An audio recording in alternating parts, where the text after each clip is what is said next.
caranya ibadah online. Dengerin ya. Minta tolong untuk papa mamanya untuk membimbing kita. Jangan lupa pakai baju cantik dan ganteng. Jangan lupa jangan tiduran sambil main HP. Yang penting ibadah yang sungguh-sungguh ya teman-teman. Selamat ibadah teman-teman. Dadah. Shalom teman-teman. Mari kita perkatakan Pentakosta ketiga. Pentakosta ketiga artinya 1. Pencurahan Roh Kudus yang dahsyat di zaman now. 2. Penuaian jiwa yang terbesar dan terakhir. 3. Bangkitnya generasi Yeremia dipenuhi Roh Kudus, cinta Tuhan, tidak kompromi dengan dosa, dan memenangkan banyak jiwa. 4. Dari Indonesia ke bangsa-bangsa, gerakan dari timur ke barat, dan kembali ke Yerusalem. 5. Kuasa untuk menyelesaikan amanat agung Tuhan Yesus yang siap untuk menjadi agen Pentakosta ketiga. Katakan haleluya. Shalom teman-teman, apa kabarnya hari ini?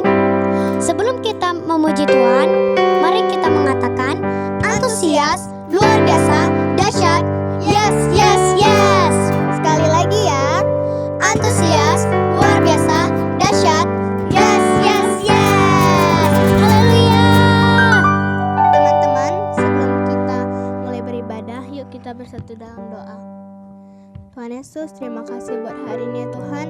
Dan Tuhan, sekarang kami memulai ibadah kami. Kiranya Kau memberkati ibadah kami mulai dari awal sampai akhirnya nanti, supaya dapat berjalan dengan baik. Dan Tuhan juga yang memberkati teman-teman yang beribadah di rumah ya Tuhan, supaya kiranya Kau memberikan semangat dan bisa memberikan sikap yang terbaik buat Tuhan. Terima kasih Tuhan. Hanya dalam nama-Mu kami sudah berdoa. Haleluya. Amin. Yuk teman-teman, kita bangkit berdiri. Kita akan memuji Tuhan lebih sungguh-sungguh. Sambil bertepuk tangan ya.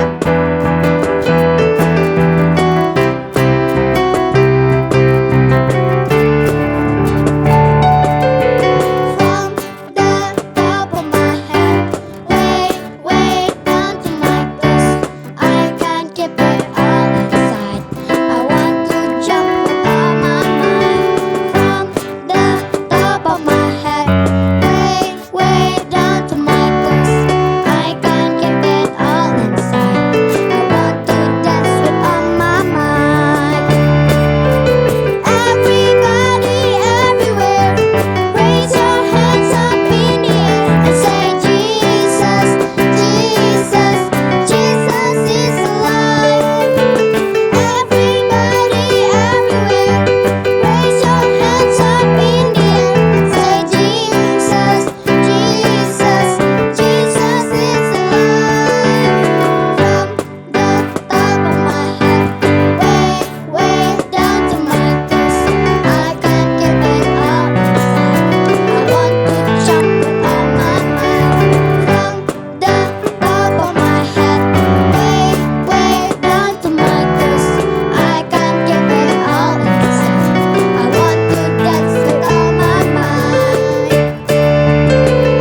kita akan menyembah Tuhan. Yuk kita persiapkan hati kita mau sungguh-sungguh.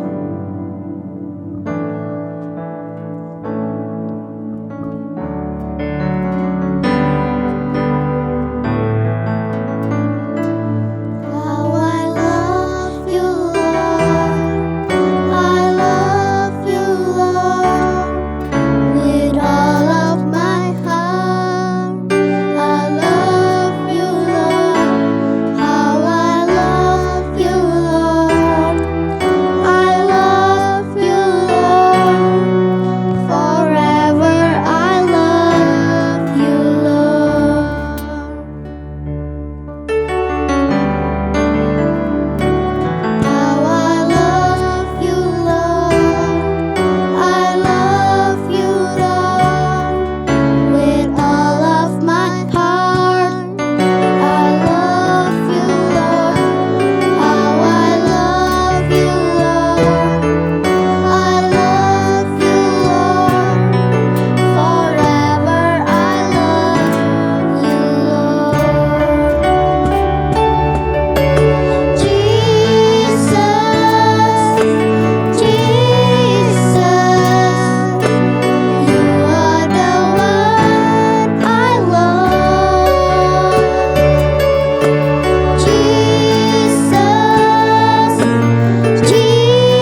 sekarang kita akan memberikan persembahan.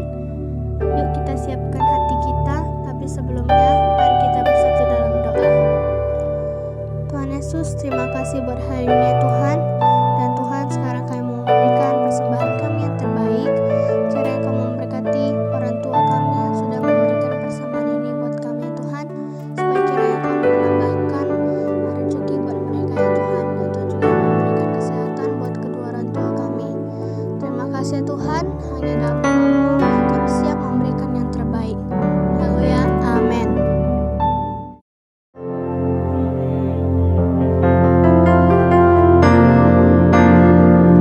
Aku mengasihi Engkau Yesus dengan segenap hatiku. Mengasihi Engkau Yesus dengan segenap jiwaku. Ku renungkan firman-Mu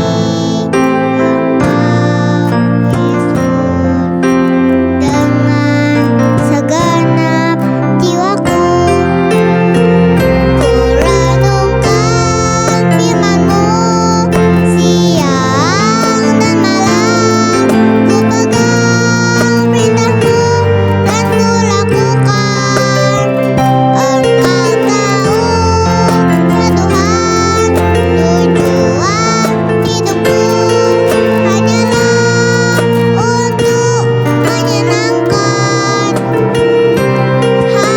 Ku pegang perintah-Mu dan ku lakukan. Engkau tahu ya Tuhan, tujuan hidupku hanyalah untuk menyenangkan hati-Mu. Mengasihi Engkau Yesus dengan segenap hatiku. Aku mengasihi Engkau Yesus dengan segenap jiwaku. Ku renungkan firman-Mu siang dan malam. Ku pegang perintah-Mu dan ku lakukan. Engkau tahu ya Tuhan, tujuan hidupku hanyalah untuk menyenangkan hati-Mu.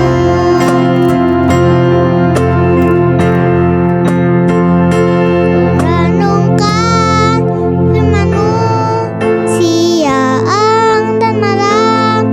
Ku pegang perintah-Mu dan ku lakukan. Engkau tahu ya Tuhan, tujuan hidupku hanyalah untuk menyenangkan hati-Mu. Menyenangkan hati-Mu. Menyenangkan hati-Mu.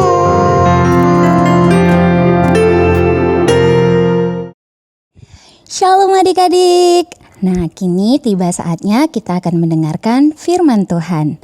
Namun sebelum kita mendengarkan firman Tuhan, kakak mau lihat dulu nih. Sudah duduk manis, sudah duduk rapi belum? Wah, kalau sudah, sekarang waktunya kita akan mendengarkan firman Tuhan.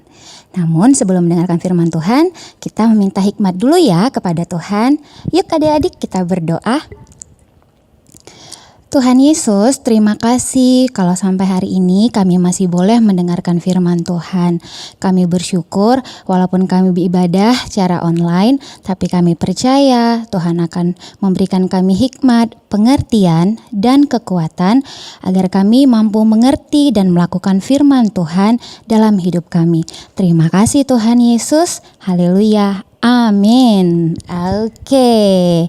Nah, adik-adik, hari ini kakak ingin bercerita tentang seseorang yang tetap rendah hati walaupun mengalami banyak kesulitan dalam hidupnya.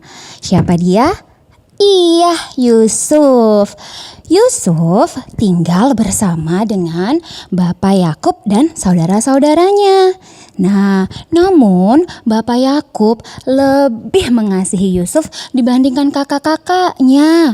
Nah, Bapak Yakub membuatkan jubah yang indah buat Yusuf. Nah, namun kakak-kakaknya yang lain nggak dikasih teman-teman.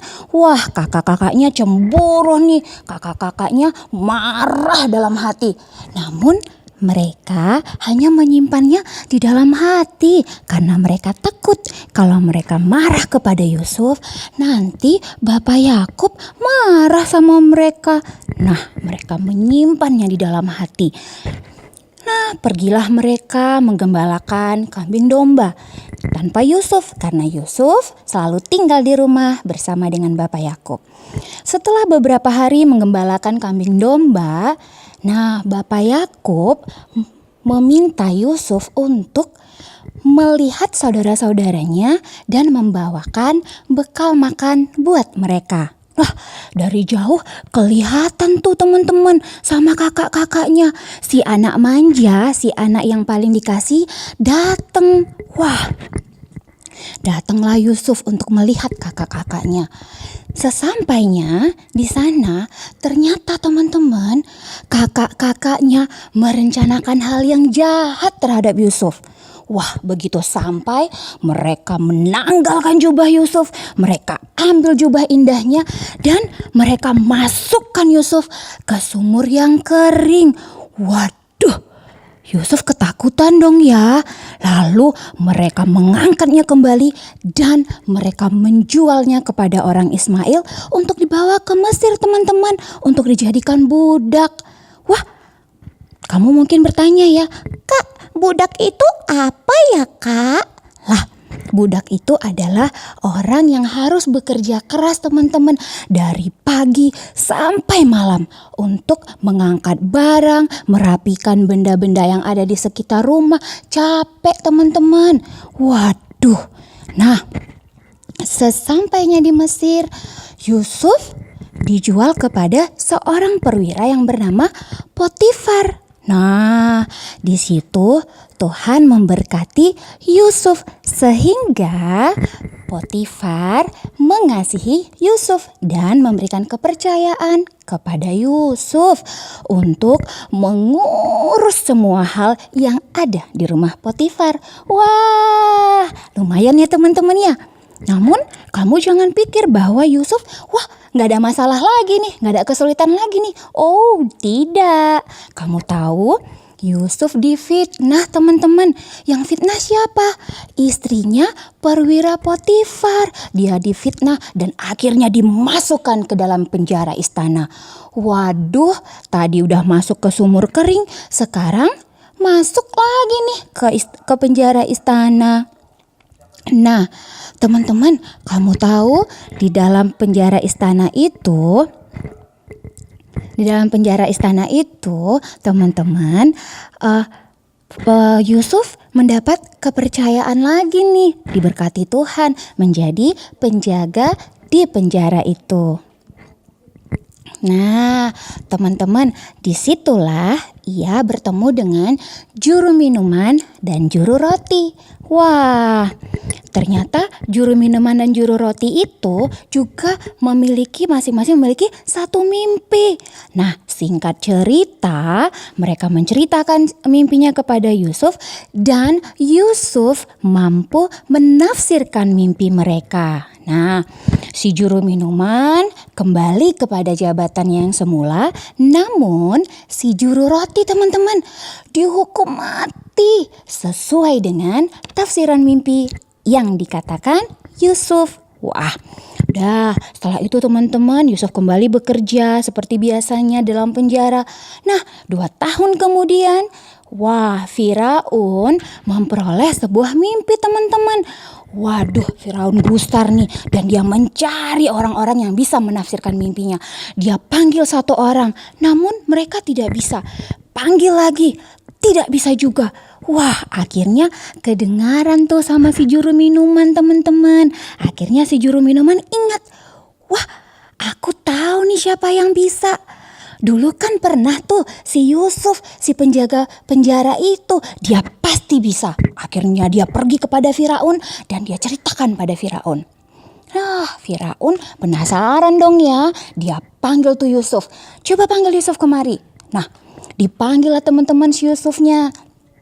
Singkat cerita, Yusuf dengan tepat mampu mengartikan mimpi Firaun. Wah, Firaun senang banget teman-teman.